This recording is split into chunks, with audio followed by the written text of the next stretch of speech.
how do we create a culture, a true culture of mentoring, where people don't even have to think about it. It's just a part of what they do every day, how they can help others succeed and develop others. I think it needs to be embedded in who we are and cascaded throughout the culture. There's huge statistics and huge documentary evidence about the value of mentor coming into the business at a very early stage. And the statistics suggest that those people that have mentors at the early stage of business last longer, go beyond those 3 dangerous years where they either give up through lack of support, lack of energy, lack of money, or whatever it is. And mentors there to help guide and support and advise, and what's the better time to do it right at the very beginning.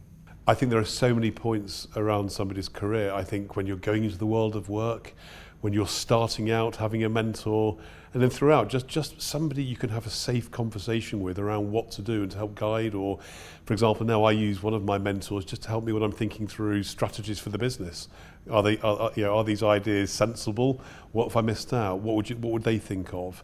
I think it doesn't matter how young you are, how old you are, or how young or old the person is. If you see somebody that you find their traits are admirable and you think, wow, I want to learn from that person, then designate that person as a mentor.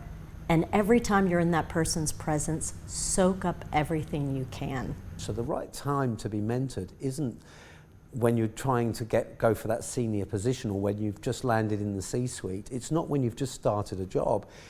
It's as early as you possibly can and when you're ready to hear the messages and you're ready to learn.